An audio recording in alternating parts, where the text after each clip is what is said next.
But during COVID, one big shift happened in India, which is global customers were looking at India as an alternative to China. And so we had to evolve. कि ठीक है, if capacity India में नहीं है for the time being, let us create the capacity. And the advantage we had is I had a 100 crore PO. Any disruption in existing status quo is an opportunity. Energy as a theme, whether it's renewable, it is conventional, it is hydrogen, it is nuclear. Over the next 10 years, that will be one of the dominant themes in the economy. Zetwerk is a company that is a contract manufacturing unicorn now. So obviously the attention is on you. What should a retail investor think of Zetwerk whenever your IPO hits the street? As an investor, whether you're a retail investor or an institutional investor, you can trust that we will deploy your money in a very, very capital efficient way, which will grow the business in a long-term time horizon. Of course, we will keep the short term in mind to the extent we can, but we are very, very wired ki in 10 years from now, if we think energy is going to be a very big theme, what should I do today so that I capture that wave? And the outcome of that would be, we don't know if India will be the next China in terms of manufacturing superpower, but we will be the next China as a company.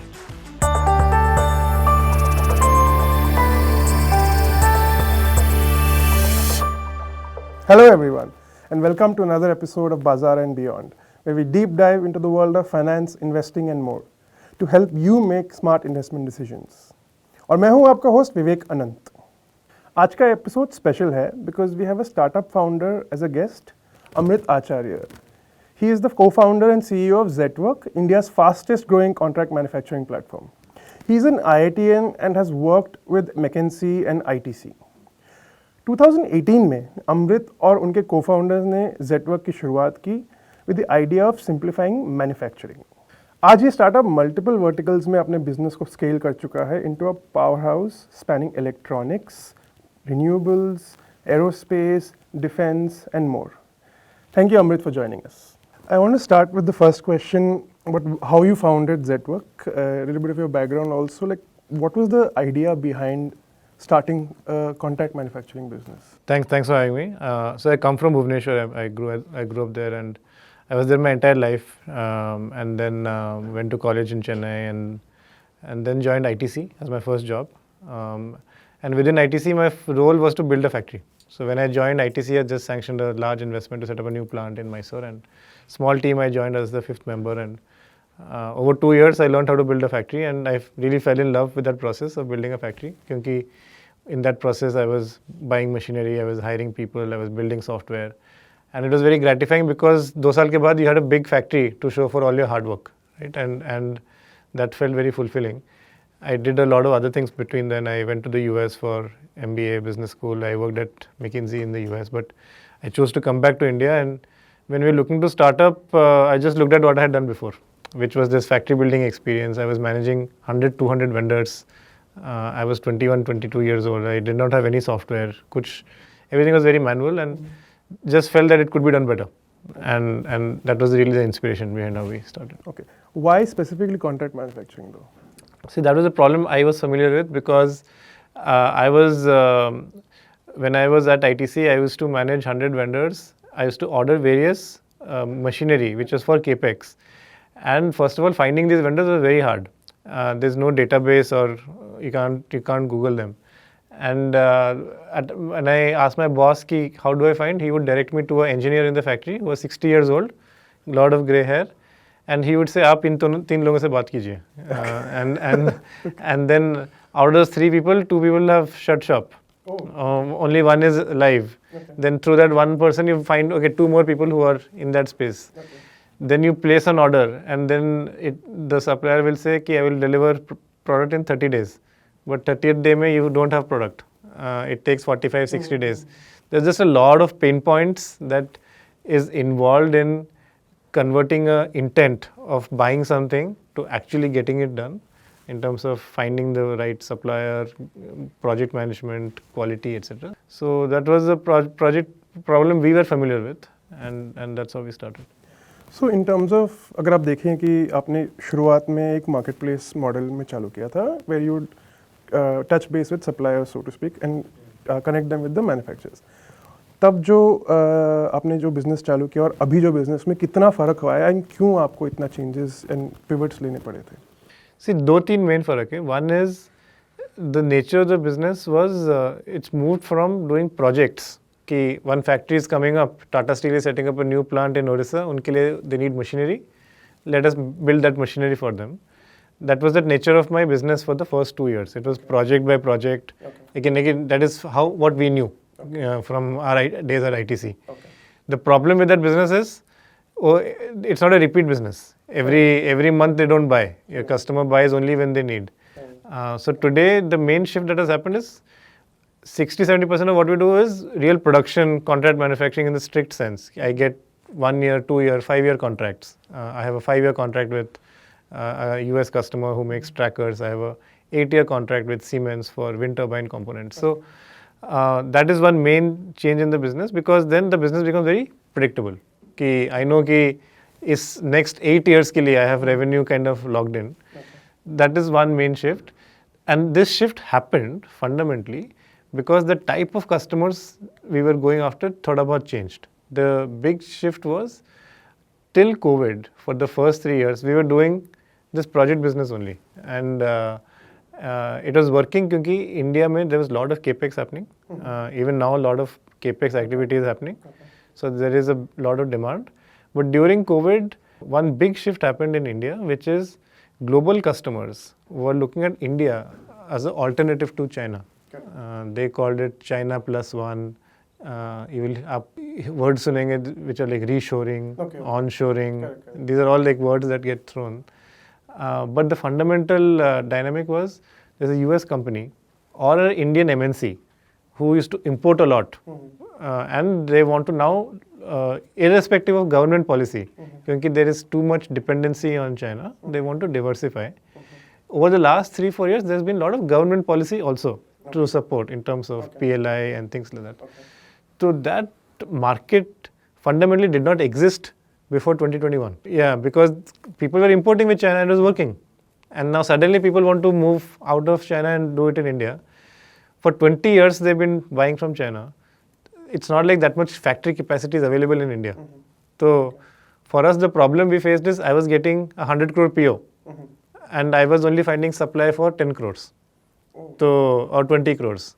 That means, मेरे को बाकी 80 crore I have to leave it. That is not a good thing to do. And so we had to evolve. कि ठीक है, if capacity India में नहीं है for the time being, let us create the capacity. And the advantage we had is, I had a 100 crore PO. So I am not taking a risk कि I am setting up a plant and then I am looking for a customer, which is how typically plants get set up, because it's chicken and egg thoda bahut. But we were able to shortcut that chicken and egg cycle because I had demand from day one. So जब आपने वो marketplace model शुरू किया था, you used to work with small local players and help them supply to global customers. So Zetwerk is a what is called a marketplace business in manufacturing. Our customers are large companies who हमको design देते हैं, and these designs are AutoCAD files. And उनका ask is very simple, you convert this design file into the finished product. उसके लिए you have to understand technically what is the manufacturing process involved. It could be metal fabrication, injection molding, castings. There is 20-30 different types. What we used to do is, we can't have all these factories inside us. It's too big. So we would partner with small SMEs. Now how India is structured is, there are maybe 100 clusters of manufacturing in India. Like Trichy, in city in the south, is a metal fabrication cluster. You will find 200 to 500 SMEs who do just metal fabrication. Pune is an auto hub. There's a lot of machining capacity there. So like this, in various towns in India, there is all this capacity already available. So our job was, we used to go to all of these SMEs. We would, हम उनके पास जाएंगे and we would say, do you have excess capacity today? आपका factory खाली है क्या? And if the factory is available, we would underwrite their machinery, what machines they have, what is the make of the machine, who are their other customers, what are their quality standards, ये founder का ये only business है या do they do other businesses also. We do a lot of like deep technical underwriting, so that when we get an AutoCAD file, we know A, who can do it, and B, are they available to do it. right? And we built software which does this at scale. Initially, we were doing it a little bit manually, but today we have software which just ingests this design and then outputs key. This is the supplier who can do it, and typically it'll be a combination of 3 to 5. The advantage of this model was it was highly scalable model. Because to do 100 crores of revenue, I did not have to put 100 crores of capex to set up a plant. I was just leveraging existing plants that already there. We did this for first 3-4 years. And then we started, today we do 20-30% in-house, 70% we still run with this marketplace model.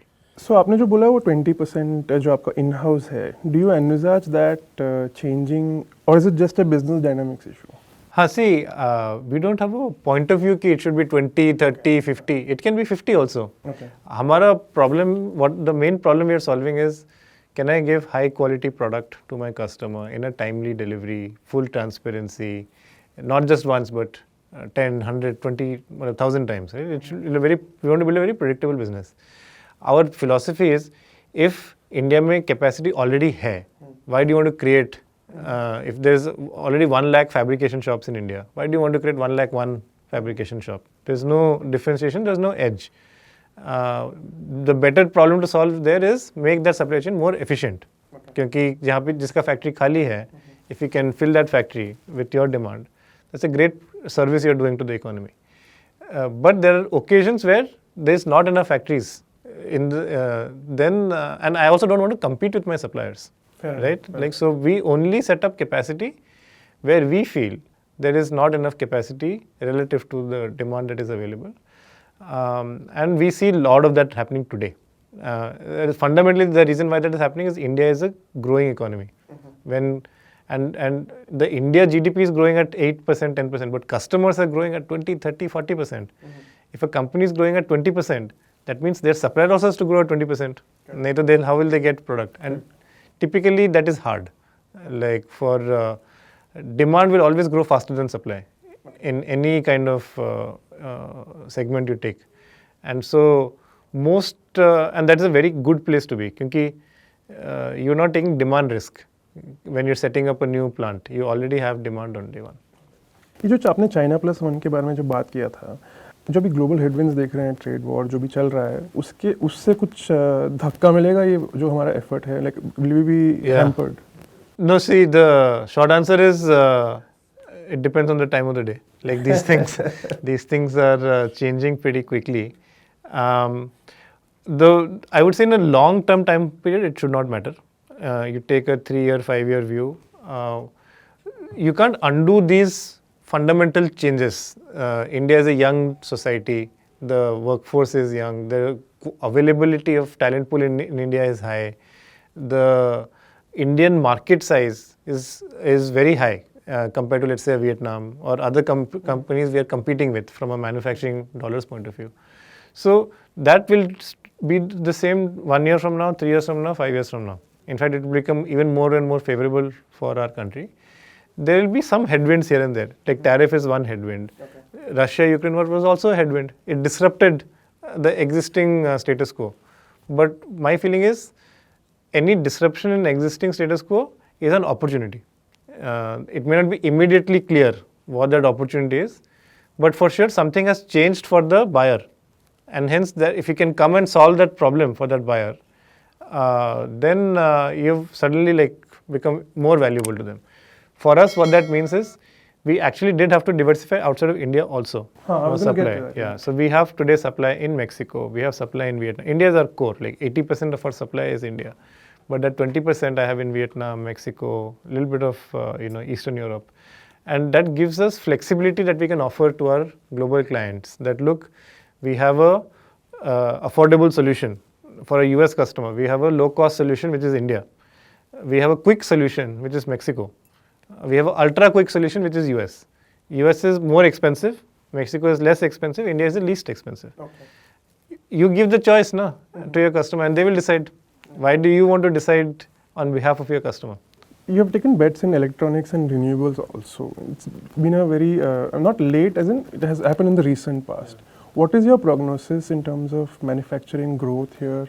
Where do you see that going, considering we have put a lot of emphasis on that? Yeah. I want to abstract your question a little bit. Like, yes, we've taken a position on renewables.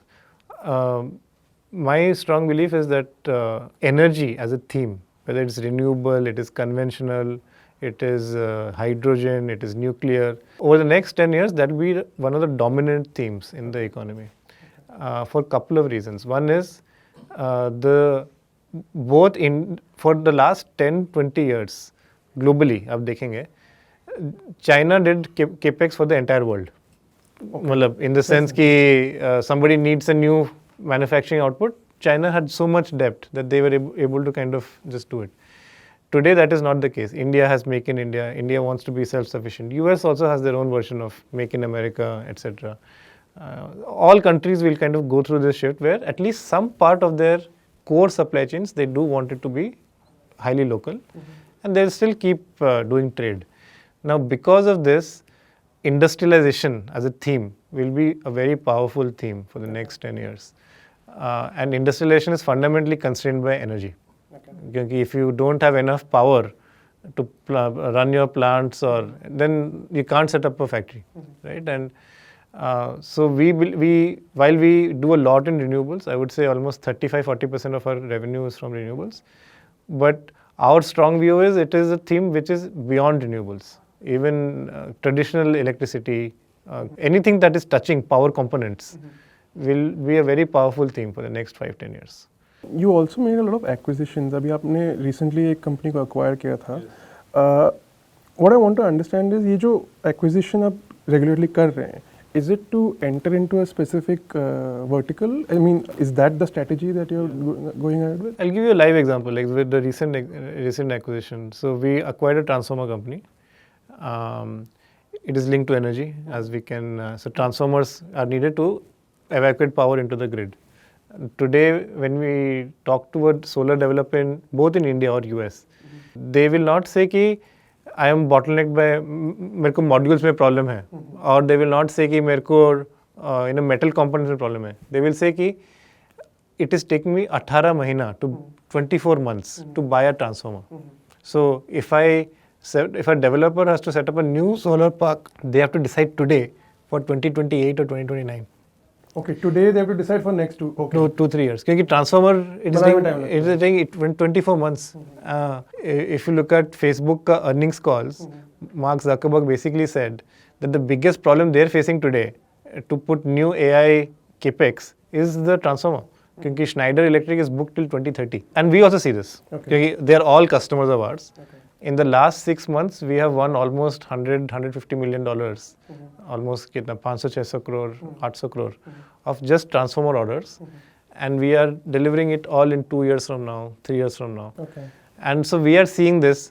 And our reaction to this is, what can we do to shrink this timeline? Okay. Right? Okay. So that is why we acquired this company.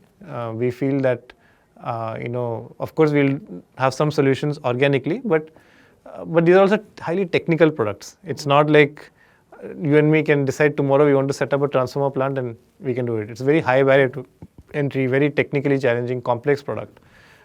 So having a strong base will allow you to fast track that outcome by 1 to 2 years. You're saving time only. Okay. We can do it on our own. Maybe in 1 year from now, I can offer a 20-month lead time. But we feel that through an acquisition, we can just shortcut that time. That basically allows you to go to market faster, so to speak. Yeah. In our business, the two main constraints, which are both good things also later. See, manufacturing is a old industry.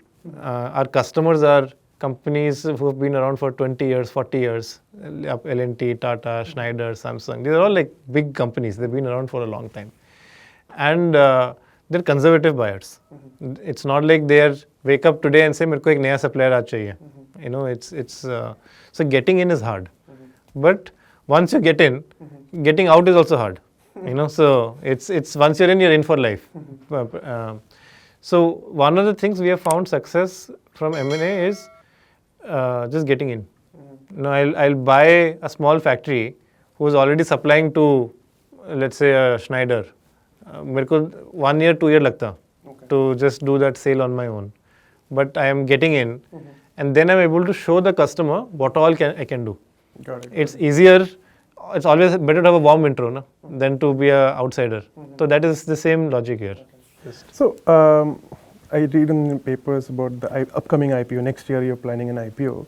So considering you started off as a marketplace, now you have 20%. You also mentioned 20% in-house. Yeah. You also mentioned that maybe it might go to 50% if the business requires so. So what would be the pitch to a retail investor who would want to, because Zetwerk is a company that is a contract manufacturing unicorn now. So obviously their attention is on you. What should a retail investor think of Zetwerk whenever your IPO hits the street? So you should think of us in two ways. One are the end markets we serve. So energy will be one of the end markets. Electronics will be another end market. Aerospace and defense will be another end market. So you will have individual companies operating in these end markets. We'll be one unique company who's operating in all of them. You'll not find a company like ours. And the reason we have been able to do it is, again, because of the underlying strength of the marketplace model. I can add a new category. It's easier for me to enter a new category than, let's say, a traditional incumbent who's very, very focused on just doing solar or just doing kind of electronics. The second thing you should think about is we are just inherently more scalable business. Okay. To double in revenue, I don't need to invest as much money as a typical contract manufacturing company would do. And what that would result in is very high return on invested capital. All these downstream efficiency metrics for us would be like much, much better than over a period of time. Like we are not fully there yet because we are still building the company. But over a 3-year, 5-year, 10-year horizon, you will see that we just very good at deploying capital as a business. So as an investor, whether you're a retail investor or an institutional investor, you can trust that we will deploy your money in a very, very capital efficient way, which will grow the business in a long-term time horizon. Of course, we will keep the short term in mind to the extent we can, but we are very, very wired ki in 10 years from now, if we think energy is going to be a very big theme, what should I do today so that I capture that wave? Defense is a good example. We started doing defense 3-4 years back. Tabhi itna hot nahi tha. It suddenly become hot. And our view is these things take time. R&D takes time. R&D will not have results in 1 year time period. It will take 3 years, 4 years for you to start seeing the results. But when you see the results, now suddenly you will grow from 20 to 200 in like 1 to 2 years. That's the power of it. What do you think is a hurdle of India becoming a manufacturer powerhouse? So not one hurdle, like what do you think is the hurdle? There are many. I would say the top 3, one of them would be, I think, the time horizon itself. Okay. Like India may, whether it is investing, whether it is company building, the instinct is how can I get a result quickly, Okay. right? And it may work in some places, but unfortunately in manufacturing it will not work. Manufacturing is one of the hardest industries to scale. You will see results in 3, 5, 10-year time horizons. Luckily, the government today is having a long-term horizon. So whenever they're designing policy, they're designing it well. But that has to translate to the entire society, to the entrepreneur, to the investor. You should not judge people by how they did in that quarter. You should judge people a little bit. But retail investors will not do that. I mean, that would be. Whenever you get the IPO, yeah. Yeah, I mean, I understand it. I understand why that happens. But like, the urge would be like, if you can get there, that would be like, China does that really well. Okay. Like in China, like ROIC as a concept doesn't exist. Okay. At least when we talk to Chinese entrepreneurs. Why is that? I mean, 2 reasons. One is, I think there's more availability of capital. Okay. That is, I would say, one thing. But they just set up plants. And they'll set up like huge plants. They will not have customers on day one, but they believe that I'll be able to fill this plant. Because I'm so good, I'm so vertically integrated. There'll be fully vertically integrated plants. Okay. So that requires even more capex. Okay. But the belief is that the more vertically integrated you are, the cheaper you are be. And hence you will be able to find a customer. Your long-term ROIC is good. Okay. But on day one, you will not look good on metrics. Okay. So that would be one, I would say, constraint. The second constraint is, I think time value of money is not very well understood here. Like, for example, if I can set up a new factory in 6 months versus I take 18 months to set up a new factory, I've lost 1 year. I lost 1 year of revenue. But यहाँ पे वो mindset नहीं है Like, how do I mean, approvals take time, the construction takes time, and people just think कि ऐसा ही है.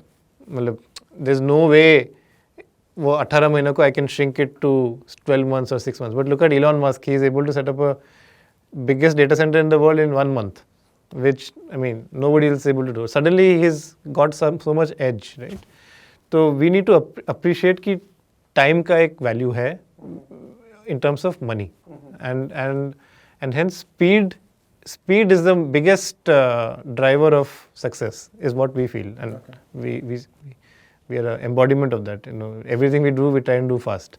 So sometimes the problem is sometimes you'll make mistakes, but the trade-off is worth it. You will make 10 decisions, 8 will be right, 2 will be wrong, but you still made 8 good decisions. Versus in that same time period, somebody would have made two decisions only. So yeah, long-term time horizon, just looking at how can I do things quickly. The third thing would be just R&D as a philosophy. I think we need to embrace R&D as a philosophy. Make in India is insufficient without design in India. Like, if somebody else is designing in US and just saying aap bana do, then we will always be cost plus only. Because I am not controlling any part of the supply chain. But if I can design the product, then I know कि हाँ ठीक है, I can buy this component from this vendor or this something from somebody else. So that design DNA is what we need, which is more called ODM or whatever you call it, right? Wo also is a little bit missing. And the reason it is missing is, again, like, it's a cold start issue. The companies who have seen success, like Bajaj in two-wheelers, they will now keep doing R&D. But the companies who have not seen success, उनके लिए start करने के लिए it's minimum 2-3 years before they see any meaningful result. So it becomes a sort of hard कि how do I spend 3 years with no results and just believe कि results आएगा. But the world has shown that happens. Yeah. So next question is more a little personal question. काफ़ी सारे founders would like to know कि अगर मुझे manufacturing startup शुरू करना है, what would be your advice or guidance to them? Yeah, I would say the number one advice is you need to have very high pain tolerance. Because amongst the nature of problems you can try and solve, this is one of the hardest. There's a concept called Murphy's Law, which is everything that can go wrong does go wrong. And that is very much true in manufacturing. Your production will not happen on time, you'll have quality issues, your factory workers don't show up, you'll have machines break down. Like everything that, there's like a 1,000 line item list of things that can go wrong, and just be prepared for it. The problem is that once you solve it, let's say it takes you 3 months, 6 months, 12 months, you'll be as good as somebody else. You'll not be like better, right? So that is another journey. How do I become better than most people, right? So it will take time. And so be prepared to invest time. Abhi, before the IPO, your losses have also come down, but your revenue also grown quite fast. How has this transition been? जो आपने इतना loss accumulate किया है, and your business is beginning to generate free cash flows also. ये कैसे आपका journey रहा? What all efforts that you had to take to reach this stage? See, some of it is thoda natural. Like, I mean, our P&L mein, what you will see is there is a relatively large R&D and corporate expense, which has been kind of flat for the last 2-3 years. For example, 3 saal pehle, if I spent 100 rupees on R&D, now also I'm spending 100 rupees. But my revenue has grown, let's say, two times. So as a percentage, it has come down. And it will keep coming down as a percentage because I will keep growing. So that is called operating leverage. You know, as your business is getting larger, your cost is not getting larger. Your cost was upfront only. The analogy is like a factory. आप एक factory खड़ा करेंगे, उसमें लिए आपको capex डालना है, आपको आदमी डालना है. You will not have revenue for the first 6 months. Correct. You will start earning revenue after the first 6 months only. Then only when you get to 50% capacity utilization, that's when you will break even. So almost for 1.5 years, you're not making profit because all your investments are upfront. Okay. But once you get to that 50%, 60% utilization, then it is all, your cost doesn't go up after that. It's all fixed, right? The same thing is like applicable to us. So we have reached that threshold where from here onwards, my cost is not going to increase. So any revenue increase will all flow into kind of cash flow, margin, etc. So that is how you should think of us. If my revenue next year grows 20%, my margin should grow 50%. Okay. That is it is already happening, and it will keep happening for the next 3-5 years for us. Speaking of 5 years, what do you think is your, what is your vision for Zetwerk over the next 5 years? Where do you see yourself on the company? See, there's two ways to answer it. Like just qualitatively, we want to be a systemically important company in the Indian manufacturing landscape, which means that the toughest problems, like in defense, in energy, in electronics, the toughest problems, customers should think of us. कि ये बहुत ही hard part है बनाना. Who can do it? Zetwerk can do it. I think we want to create that reputation. We are a little bit there. We are not fully there. And the outcome of that would be, we don't know if India will be the next China in terms of manufacturing superpower, but we will be the next China as a company. Okay. We will have multiple capabilities all within one company, whether you want mechanical parts, electronics parts, electrical parts, like a one-stop shop. And hence customers don't have to go to 20 different people to get the same part made. They can just go to us. And hopefully from a size point of view, that should lead to better revenue, better margins, etc. It's an outcome. I think if we can create that reputation that we are just the most critical component manufacturer in the country, then that should be like a goal well achieved. Thank you so much, Amrit, for talking to us. Thanks for having me. Thanks for having me. तो ये था बाजार and beyond का आज का episode.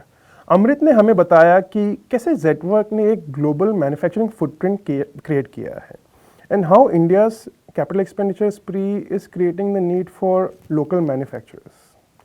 अगर आपको ये एपिसोड पसंद आया तो ये वीडियो को ज़रूर लाइक करें और अपने फ्रेंड्स के साथ शेयर करें. ऐसे और इंटरेस्टिंग इंसाइट्स के लिए हमारे यूट्यूब चैनल को ज़रूर सब्सक्राइब करें. तो मिलते हैं अगले एपिसोड में. तब तक के लिए stay safe and invest wisely. Investments in securities markets are subject to market risks. Read all the related documents carefully before investing.